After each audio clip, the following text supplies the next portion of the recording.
Okay, Rodri, thanks for talking to me. Wanted to come and speak about your career, generally what brought you to this place now from the beginning, and also talk a lot about your game now and, of course, about midfield play. We were very different midfield players. But I'm so interested to hear your views of the game and some tactical elements and all those things. So we'll come on to that. But I was really interested in you've been speaking recently, and I don't think you're a player that speaks that much in the media, right? No. You like your privacy and... Yeah, to be honest, I like speaking. Like when I, of course, I need to. The English improved. The first years wasn't like this, but I like talking, about football. Not much on the media, but I like when we speak about football or life, in general. That's I'm an argument guy, Yeah. That's what interested me, because to say you're different as a football player to maybe a lot of other parts of the dressing room. But I think your story is different, which really interested me, because you spent time in America. I read at your camp, which I thought was a kind of different journey to what a lot of young players would have. But also like your time when you went to university and you stayed in university. Now, for me, that was very interesting, because I think that sort of sets you apart. Yeah, I mean, for me, I was very lucky to have the family I have. They put in me these values from the early beginning. I really know that, of course, football was a hobby until the last part. That of course, if I have the luck to be a footballer, I could live about that. But my first option or my first choice always was to study and to have a future. A good future. And I think something that many kids don't realize how important it is to do that. Not only because the fact that most of them, they're not going to arrive into the professional, also because it helps you a lot if you arrive, the way you can understand or visualize things in another way, have the feet on the floor all the time. And this is something that for me make the difference, because when I went to university, I know that a lot of normal people with normal lives, they want to build their future. And when we all have what we have, and we can only say thank you for what we have. I had a good support system. My dad was an ex-player, so he was pushing me a lot. So I feel like fortunate now that I had that kind of secure upbringing. But we all know that it's really hard to make the steps to become a professional. When did you kind of go, right, now I feel confident in myself that I'm going in that direction, my career now is going that way?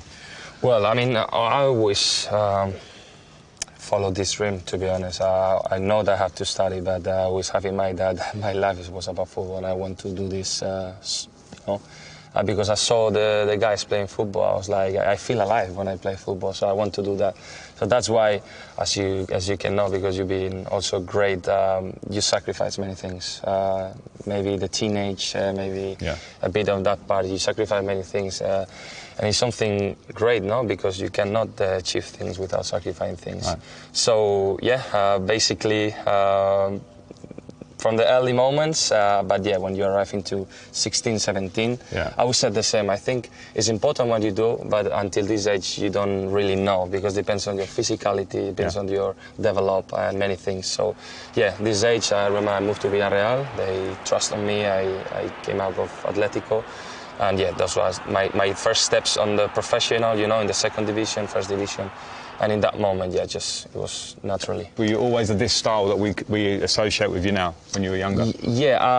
Not always, because I have a very late development physically. When I was 15, 16, 17, I was very small and thin. But I always play that role. Depends on the age. I was playing more than 8, more than number 10. But always I thought that my best role was in the 6, because it's the one I was.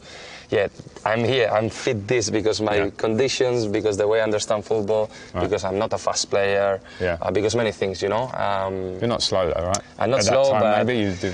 But imagine with my height being number 8 turning, as you do. I see that. It's not the same. And also because the reference I have in Spain also makes you. Maybe if I was English, I was looking more you or Scholes or these guys. Sure. Maybe. So who were the guys then? Who were the 6s? My roles were Busquets, or Xavi, Iniesta. They were more stop players. I think you suffer them in the national team. For sure. They play different football. So it's the culture we have. It's our references when we grow. and this is why I implement this kind of football. Yeah, that was one of the interesting things I thought watching you when you arrived. I was actually at Chelsea. I think one of your early games was against Chelsea in Etihad, I remember. And I'd played against Xavi and Iniesta, incredible players, and Busquets. I couldn't get near them. They were technically so advanced. We had our attributes, so when we played in Barcelona, the pitch felt so big, it was so hard to get close. When we came back to Chelsea and we played them a lot, we felt like we could get physical and change the game. So my question is, I guess, when you came over to Manchester, firstly, was that something you thought, the Premier League is always somewhere I want to go? And then what were you feeling straight away? Was it like this game is different or similar?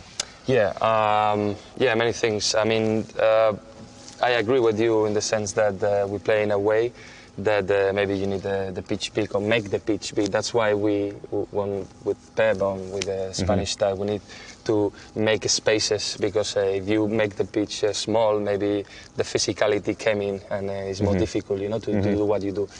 But then, I saw, City, how they were performing, and the league how it was growing, and we always admire English football. I always admire the pitch, the fans, the way they understand football. I always admired it. So when the option came in, I was like, I'm going there. It's a new experience. It was a big jump for me because you have to adapt yourselves. I've got some clips I want to show you. You can kind of explain. Okay. This is for you to speak and speak over. So this is against Chelsea straight away. Yeah. But in this game, I think you're playing centre back. Yeah. Which for me is interesting straight away that you to step from midfield. Of course, you're number 6, maybe more deeper. I could never play centre back, but what I like about you is certain things in here, and as I say, you're in the centre back. But to fill the idea and where the space is a problem for you is behind. Clearly, when you're centre back as opposed to midfield, which already you can see you're ready to cover that space.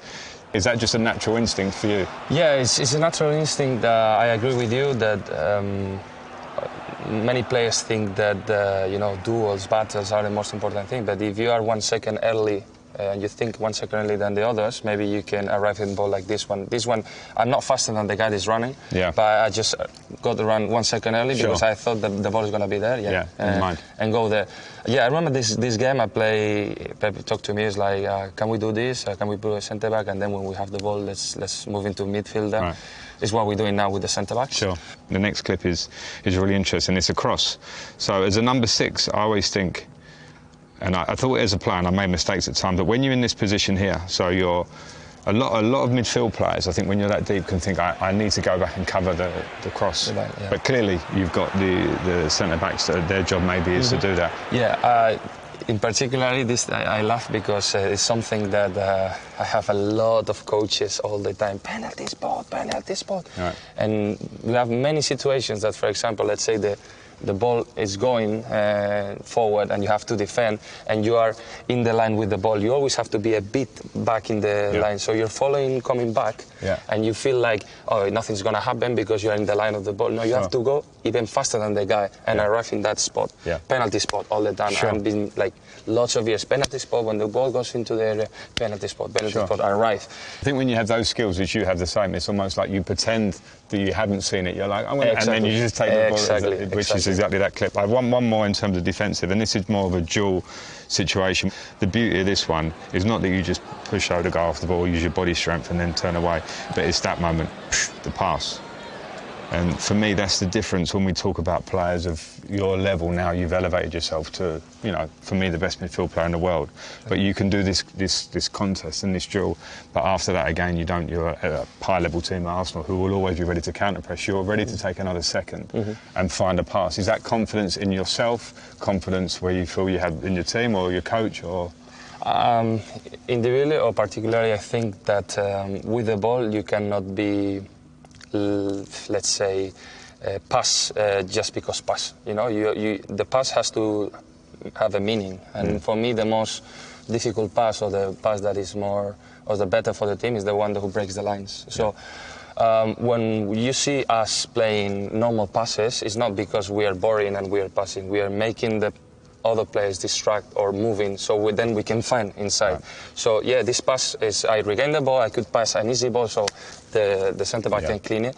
But no, we can do a counter attack because I break a line. Yeah. You have to make sure you're not in a risky area. Sure. But for me, it's something, I was very horizontal, let's say, very safe. Yeah. but you don't progress with these balls. Speaking a bit about the defensive side, again, I think it's to put you down to call you a defensive midfield player, because the thing I enjoy about your game, probably the most personally, is what you do when you have the ball, in terms of how you control the tempo of a game, finding the time to control tempo and then to find the pass through. Of course, I'm in a fantastic team that makes you able to work in many aspects, because, for example, we can keep the ball for 7% of the time, so you can work on what to do with the ball. If you're running back because you have to depend, there's less time to do things. But yeah, I think, as you said, being more involved in the last third, being more clinical and being more important in the offensive side, because you are attacking all the time, and many of the teams, they defend you in the box, and then the ball goes back to you because all the players on front are marked, so they're waiting what you do with the ball. Sure. So if you're kind of a player that just pass the ball into the centre backs, safe, and responsibility goes to them. There you go. You want to take the responsibility. So this team needs you to have this responsibility and to play forward and to play these cheap balls into behind, and when to play short, when to play long. And this is something, I think I improved massively, also in the terms of assists and goals and being important in the last third. But it's something, it's not natural. Of course, you need to have a little bit of goal, but as you know, it's intention. I want to improve in this. Sure. I want to arrive in these moments, and you have to be confident. I try to watch my games all the time and analyze these situations to improve. That's it. It's to improve too, because when you see the big picture, you see the spaces. And it's something funny, because when you see your game in a tablet, you are like, oh, I'm terrible, because you see it's easy, and once you're in the pitch, it's more difficult. I know. That's why some players don't want to watch, because in my era, my generation, we didn't have the technology, but also that players would be fearful to look back and feel like, you know, they're embarrassed about something, or they're going to get criticised by the coach. But the reality now is, if you want to improve, you have to see the mistakes as much as a good thing. So I think it's a really important thing, as I say, from a coach's point of view, that players are open to it. This is not criticism, this is like improvement at all times, and you can see what that's done. I've got some clips I want to show you in terms of these.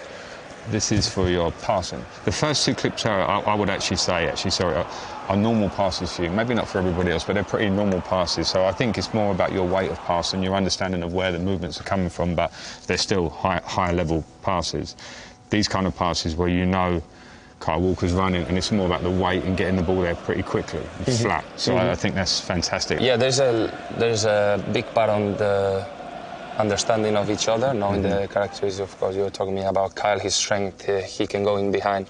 I remember when Riyad was here, Riyad Mahrez, he was playing right winger, the timing of the movement was great. For me, it was a pleasure to play with him, because he was in the right moment. He didn't look at me, I didn't look at him. I know the pass is going to be there, and he's there, you know. And this clip, I saw these chips. These chips I've been practicing. It's something, you don't need to have an outstanding pass, but it's very precise in the way. So it's something I'm working on. This, I want you to explain, because this isn't a normal pass. This is like an instinct thing. So the first pass you lose, so your reaction, and then you can watch and then explain the last.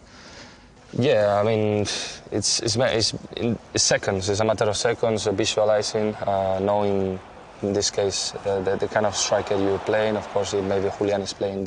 I cannot do that pass because he's more small. But yeah, with Erling, you can chip these balls. In this sense, it's more instinctive. I saw that the line was stopping me because I was committing. They didn't drop. Maybe if they draw, I can pass a low pass into the byline, but they stop. So I cannot play a low pass, they will cut it, so I just chip it. Sure. But yeah, I think the good point is, like, we attack so many times that you can find many passes, let's say, because maybe you have one chance in all the game to do a pass, you're not gonna, maybe it's difficult. But I miss one pass and the ball, I regain it, so okay, I can do another one, you know? Okay. So I think it's that. I get it, but this is probably my favourite clip, and the last one about passes, but this is a bigger pitch. Now, we talk a lot about you call scanning. You talk about scanning. When I was younger, we didn't call it scanning. It was called. My father used to say to me, "Have a picture in your head." Yeah. So it makes sense. Yeah. And now when I look at young midfield players, I think it's like the biggest skill, because you have to understand.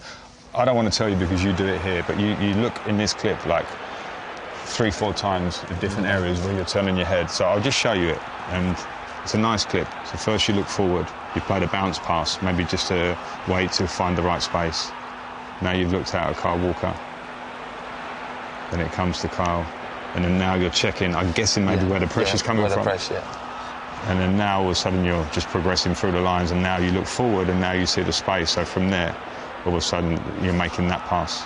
And it's an on-goal and can be a goal. Yeah, I mean, normally, as you know, midfielders, we are surrounded of players that they want to mark you, they want to take you the ball out. So that gives you the second you need to do with the ball.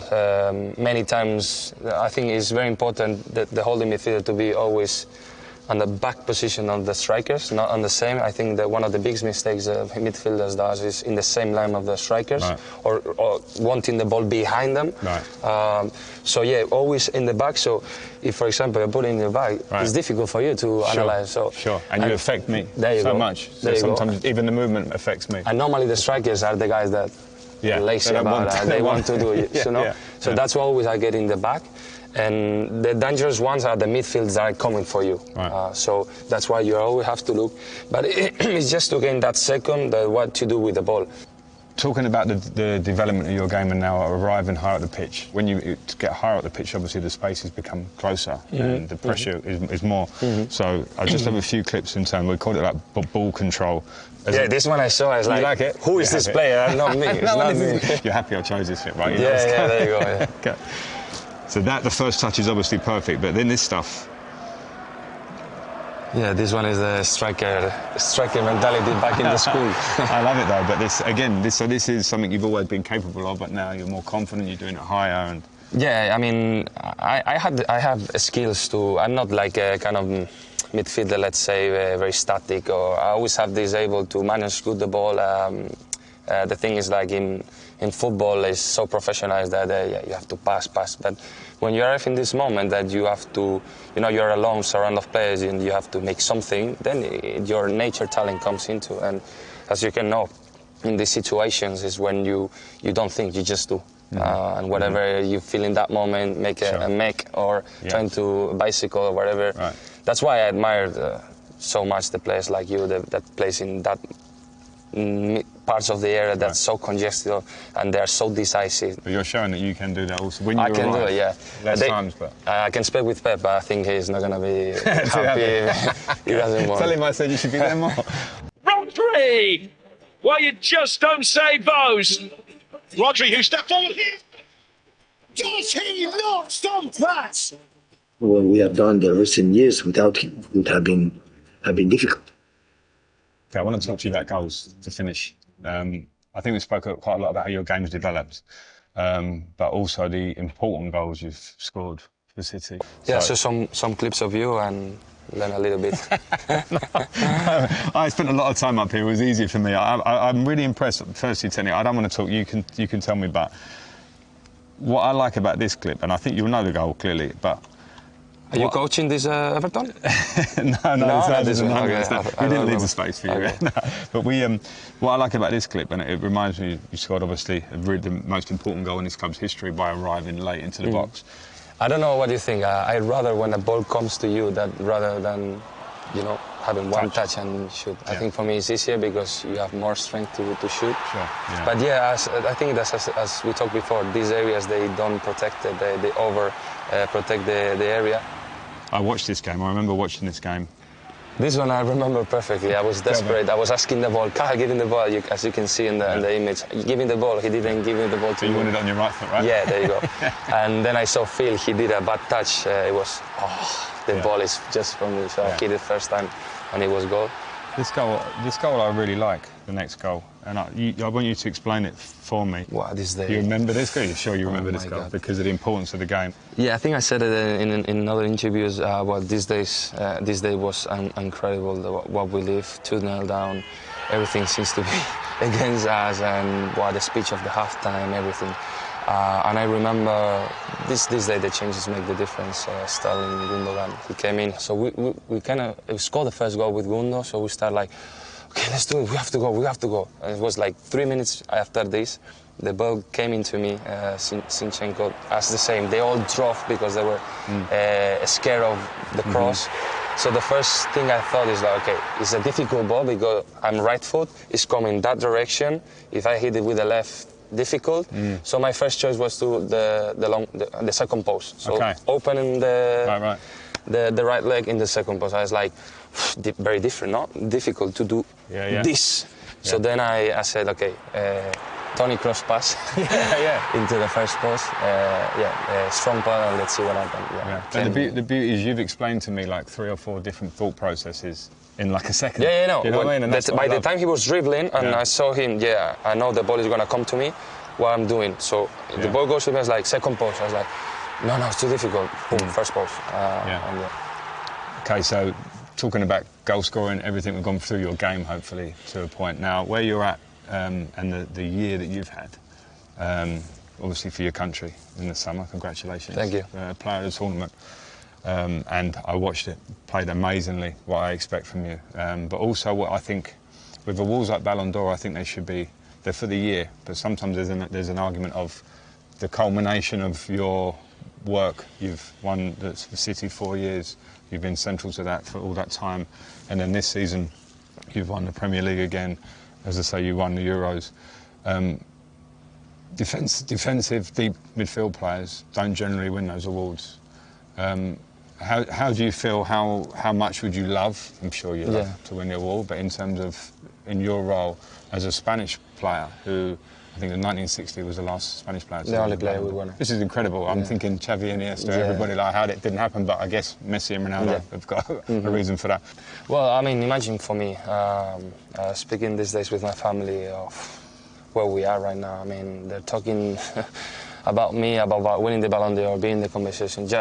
Just this thing, this fact is unbelievable for me, and so glad for the people that believe on me or can, enjoy watching me. It's great. But I agree with you. I think Spain, we deserve a Ballon d'Or.